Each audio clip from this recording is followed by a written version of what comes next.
Setelah Perang Dunia Pertama berakhir, terjadilah krisis keuangan terbesar di dunia. Semenjak saat itu, sistem keuangan, sistem perbankan, bursa saham mengalami perbaikan-perbaikan yang sangat berbeda jauh dari sebelumnya. Perang dan resesi ekonomi membuat pembaharuan di dunia keuangan adalah imbas positifnya. Kita pasti setuju bahwa pressure atau tekanan dalam hukum fisika merubah karbon menjadi berlian. Intinya adalah adanya tekanan. Benda tak bernilai seperti karbon ditekan di pressure jadi benda paling bernilai sedunia yang namanya berlian. Jadi tekanan jangan pernah ditakuti, masalah jangan pernah ditakuti, semuanya harus dihadapi. Tekanan Perang Dunia menghancurkan seluruh dunia, namun sejak selesai Perang Dunia Kedua, kecepatan pembangunan teknologi ada dalam kecepatan penuh yang membuat dunia seperti saat ini sangat maju dibandingkan 100 tahun yang lalu. Kemajuan umat manusia dalam 5.000 tahun dicapai hanya dalam 100 tahun. Sejak Perang Dunia Kedua juga ada New World Order yang bercita-cita mulia untuk tidak ada lagi Perang Dunia Ketiga, ingin membuat dunia damai. Dan New World Order tadi di bawah kendali negara pemenang Perang Dunia Kedua, yaitu Amerika dan sekutunya.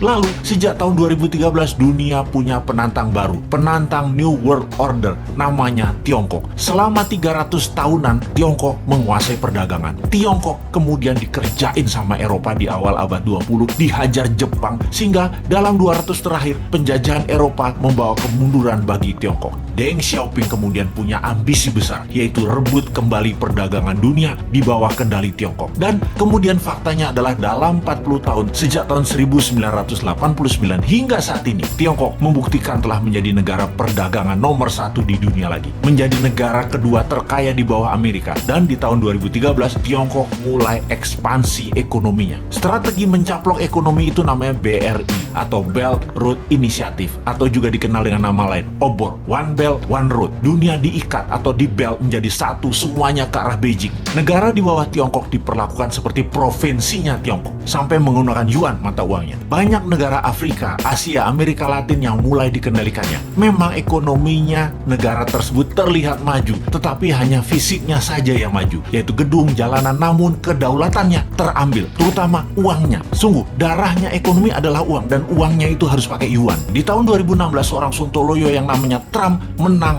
presiden di Amerika, dan selama 4 tahun terjadilah perang dagang yang dimenangkan Amerika secara telak. Tiongkok tidak tinggal diam. Globalis cabal yang sejak lama bersama mereka memilih presiden lemah yang namanya Biden dan dimenangkan. Amerika mendadak menjadi mitra Tiongkok kembali saat ini. Pada saat PKC, Partai Komunis Tiongkok, beberapa minggu yang lalu ulang tahun ke-100, Xi Jinping dengan berani mengatakan akan memenggal kepala negara yang berani membuli Tiongkok, akan mengambil kembali Taiwan, Hong Kong, dan Macau. Bukan one country two system, tetapi one country Tiongkok only, dan menyiapkan 1000 silo tempat peluncuran roket berhulu ledak nuklir. Saat ini dunia dalam keadaan Perang Dunia Ketiga melawan virus akan menjadi perang militer Perang Dunia Ketiga sesungguhnya. Pernyataan sederhana dari pakar intelijen yang mengatakan, kalau Amerika tidak serang Tiongkok sekarang, mendiamkan Tiongkok sampai 10 tahun ke depan, Amerika tidak akan pernah menang perang dengan Tiongkok. Tiap tahun Tiongkok akan semakin kuat dan semakin kuat. Indonesia bagaimana? Pepatah gajah berkelahi dengan gajah, pelanduk mati di tengahnya. Jangan sampai terjadi. Amerika dan Tiongkok berperang, jangan sampai Indonesia jadi pelanduk mati di tengahnya. Kita harus segera berdaulat. Ambil kesempatan ini untuk berdaulat. Inilah masa yang tidak ada lagi yang terbaik dibandingkan masa ini. Pertama, Bappenas membuat perhitungan dengan rinci. Berapa cost accounting-nya untuk Indonesia menjadi negara superpower di tahun 2045? Berapa biayanya? Buat 3 step. Menjadi negara berdikari di tahun 2025, menjadi negara maju 10